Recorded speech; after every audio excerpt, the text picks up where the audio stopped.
Hello and welcome to this lesson. This is lesson number 8 and we're going to talk about how to give advice. Give advice, dar consejos. So, do you remember last lesson? ¿Se acuerdan de la clase anterior?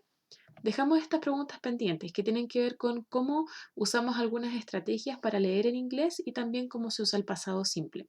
En el día de hoy vamos a comenzar revisando un poco cómo se usa el pasado simple, cuándo y cuál es la estructura. ¿Ya? Entonces, para eso tenemos acá un pequeño quiz. Un quiz es como un control, se podría decir. Es un set de preguntas para saber cuánto saben. Recuerden que en el pasado simple, para aprender a usarlo, tenemos que primero aprendernos los verbos, ¿ya? Y acá cada semana voy a ir poniendo una pequeña lista, o cada clase una pequeña lista de verbos para que recordemos cómo son. Si es que no se lo saben, se los aprendan y también los pueden ir escribiendo al final de su cuaderno. Entonces, comenzamos con el verbo be, ¿ya? El verbo be, el pasado simple de be, si es que me permite acá escribirlo el programa. Sí, ahí sí. El pasado de be sería was, o también puede ser were. Was si estoy hablando de una persona, were si estoy hablando de más personas. Y el pasado simple, el pasado participio, perdón, sería en este caso been. En español es ser o estar, ¿ya? Eso es lo que significa. Y de esta manera van a ir completando todas las listas que les voy a ir dando cada día.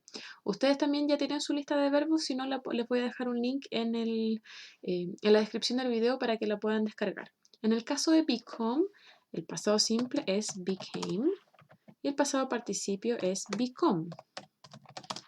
Vamos a poner en español, es convertirse. Convertirse. ¿Ya? En el caso de begin, ¿sabes lo que significa begin? Begin, began y began. Si se fijan ahí cambió una letra, ¿cierto? Begin, began, began. Y significa comenzar. En el caso de blow, el pasado sería blew y el pasado participio sería blown. En español sería soplar. Soplar. ¿Ya? Entonces, una vez que ya tienen esto, lo pueden hacer en su cuaderno, también lo pueden responder abajo en los comentarios. Tienen que ir aprendiéndoselos, los verbos, ¿ya? Les tengo acá una manera en que yo me aprendí los verbos en inglés, que es mediante el uso de tarjetas, como esta, o como esta, ¿ya? Entonces, pueden, en este caso yo usé un poco de cartón que tenía en la casa, lo pueden hacer con cartón, con papel, lo pueden hacer con cartulina, etc. Y lo que hice simplemente es que en un lado de la tarjeta, no sé si ahí se ve al revés o se ve bien, pero para que entiendan la idea, hice una tarjeta pequeña y puse un verbo, que en este caso es begin, y abajo le puse cómo significa, el significado en español, comenzar. Al reverso de la tarjeta puse con otro color el pasado simple y con otro color el pasado perfecto. Perdón, el pasado participio. En este caso seguí los mismos colores del video. Puse en anaranjado, amarillo, el verbo en infinitivo, en verde, el verbo en pasado simple y en rojo, el verbo en pasado participio. Entonces, la idea de estas tarjetas es que las puedan, de repente si tienen un ratito libre, pueden ir mirándolas, leyéndolas, practicándolas, haciéndose unas pequeñas pruebas. Por ejemplo, begin. Yo lo miro, lo leo y digo ya, ¿qué significaba comenzar? ¿Y cómo era el pasado? ¿Era began? Ya. ¿O era begun? No sé. Entonces ahí la doy vuelta, lo leo, me acuerdo. Y después voy pasándolas a las otras tarjetas. Otra manera de hacer esta tarjeta es que sea de esta manera, que sea vertical y ponen arriba la forma básica del verbo, begin. En el centro ponen la forma del pasado simple, began, y abajo ponen la forma del pasado participio. ¿Ya? Entonces la pueden hacer de esta manera o la pueden hacer así que se dé vuelta o como ustedes quieran, pero es una manera de poder hacer varias tarjetas con todos los verbos que vamos viendo. Ahora pueden hacer 4 tarjetas nuevas y comenzar desde ahí a aprendérselos. Entonces, el pasado simple, como les estaba comentando, y como ustedes ya saben, el pasado simple es un tiempo verbal. Un tiempo verbal es una manera que tenemos de expresar una realidad, ¿ya? Que sea gramaticalmente correcta, que sea correcta y que se escuche bien. El pasado simple lo usamos para hablar acerca de acciones que terminaron. Por ejemplo, yo fui al supermercado, yo salí a correr, ¿ya? No lo estoy haciendo ahora, lo hice en el pasado. Si se fijan, acá tenemos una estructura muy básica que primero tenemos el sujeto o de la persona que estamos hablando. Luego tenemos el verbo en pasado simple. Si se fijan acá en la lista de verbos va a ser la segunda columna. Y luego tenemos un complemento, que es información extra que yo quiero agregar. En la forma afirmativa. Cada tiempo verbal tiene tres formas: afirmativa, negativa y pregunta. En la segunda, de la negativa, también va a ir un sujeto, la persona de la que estoy hablando, va a ir un auxiliar. En este caso, auxiliar le llamamos a una palabra que nos va a ayudar a hacer la estructura, pero no significa nada, ¿ya? Didn't simplemente significa no, ¿ya? Y luego tenemos go, que es el verbo en infinitivo, si se fijan sería la primera columna, y luego el complemento. Complemento siempre viene al final. Entonces acá, ¿qué es lo que hicimos para pasarlo de afirmativo a negativo? Agregamos didn't y cambiamos went por go. Ambos significa ir, simplemente go es en infinitivo y el went es en pasado simple. Para la pregunta comenzamos un poco diferente, no comenzamos con la persona de la que estamos hablando, sino que comenzamos con did. Did es una auxiliar también que nos va a ayudar a hacer la pregunta. Siempre que ustedes pregunten qué hiciste ayer o si hiciste algo ayer, si fuiste a algún lado la semana pasada, en fin, siempre vamos a comenzar con did. Entonces tenemos el auxiliar, luego tenemos el sujeto, la persona a la que estamos hablando, el verbo en infinitivo y el complemento, que sería to the supermarket, ¿ya? Siempre recuerden lo siguiente, que deben aprender en qué forma está cada verbo. Cuando yo les diga en infinitivo, me refiero a esta, la primera columna. Recuerden que el infinitivo es la palabra, es el verbo sin conjugar. Por ejemplo, en español serían todos esos verbos que terminan con ar, er, ir, or, ur. Por ejemplo, cantar, reír, saltar, bailar.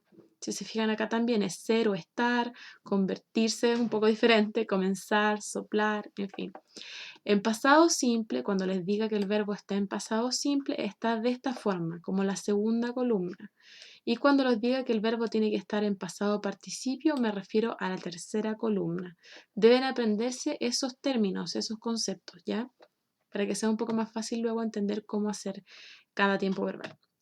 Entonces, for this lesson, para esta clase, las páginas son las siguientes, de la 18 a la 22 del libro de estudiante y opcionalmente, opcional, si ustedes quieren, la 12 y la 13. ¿Ya? Si no, con las del libro de estudiante me conformo.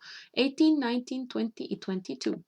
The objective for this lesson is to give advice using should and shouldn't. Vamos a dar consejos usando should y shouldn't. Okay, so the first question for you. Are you good at giving advice? ¿Son buenos dando consejos? Yes or no? Are you good at giving advice? I am not good at giving advice. So are you good at giving advice? Or not so good, maybe? So, for example, an advice if you're ill. Tenemos ahí una persona que está enferma, ¿cierto? A person who is ill or sick. Sick or ill, enfermo. So, for example, I see this person and I give my advice. Le doy mi consejo. Un consejo de lo que él debería hacer. You should stay in bed. Tú deberías quedarte en la cama, no levantarte. Is this a good advice or not? ¿Es un buen consejo o no? ¿Qué creen ustedes? Second advice, el segundo consejo que le voy a dar es you should stay at home. You should stay at home. Deberías quedarte en casa. Is this a good advice or not? ¿Es un buen consejo o no? El tercer consejo que le voy a dar a esta persona que se siente mal es you should drink a lot of water. Deberías beber mucha agua. ¿Ya? This is a positive advice. ¿Ya? Deberías beber mucha agua. Is this a good advice? What do you think? And finally, you should sleep a lot. También le voy a decir que debería dormir bastante, porque cuando uno duerme el cuerpo se recupera, ¿cierto? Entonces, listen and repeat. You should sleep a lot. You should sleep a lot. Si se fijan, should, shh, es con ese mismo sonido. Cuando uno le pide silencio a alguien y le dice shh, should, should. You should sleep a lot. You should drink a lot of water. You should stay at home. You should stay in bed. Stay es el verbo que significa quedarse, ¿ya? So, should, ¿qué significa aquí? Tú deberías quedarte en la cama o tú debes quedarte en la cama. Tú debes es quedarte en la casa. Tú debes beber mucha agua. Tú debes o deberías dormir mucho. Son todos consejos de que una persona debe o debería hacer algo, ¿cierto? Le estoy diciendo que esto es mi consejo. No es una orden, pero es un consejo. Le estoy diciendo que esto es lo que debería hacer. También podría usar shouldn't, cosas que no debería hacer esta persona. For example, you shouldn't run. If you're sick, you shouldn't run. Si estás enfermo, no deberías correr o no debes correr. Ya le estoy dando un consejo sobre algo que no debería hacer. Las otras sí debería hacerlas, esta no debería hacerlas. You shouldn't run. You shouldn't eat ice cream. No debería tomar helado. You shouldn't eat ice cream. Porque si está enfermo, sobre todo de la garganta, no le hace bien. You shouldn't go to school. No deberías ir al colegio. O you shouldn't do exercise. No deberías hacer ejercicio, porque el ejercicio te hace agitarte y no te hace bien cuando estás enfermo. Entonces, listen and repeat. You shouldn't. You shouldn't do exercise. Muy bien. You shouldn't go to school. You shouldn't eat ice cream. You shouldn't run. A lo mejor les parece un poco complicada esta palabra, ¿cierto? Que tiene demasiadas letras, está un poco extraña, ¿cierto? Pero shouldn't simplemente es la palabra should, ¿cierto? Pero le vamos a agregar la palabra not, que significa no. Entonces, al agregarle esta palabra, ¿qué es lo que vamos a hacer? Vamos a borrar la O, le vamos a poner una apóstrofe arriba y le vamos a borrar aquí también el más. Y lo vamos a juntar todo. Por eso queda esa palabra, porque es como poner should y not, pero comprimirlo todo. Eso pasa mucho en inglés, ¿ya? Estos son todos verbos modales, así se llaman. Entonces, vamos juntos a pronunciarlo. Should, shouldn't, shouldn't. Muy bien. You shouldn't eat ice cream. You shouldn't go to school.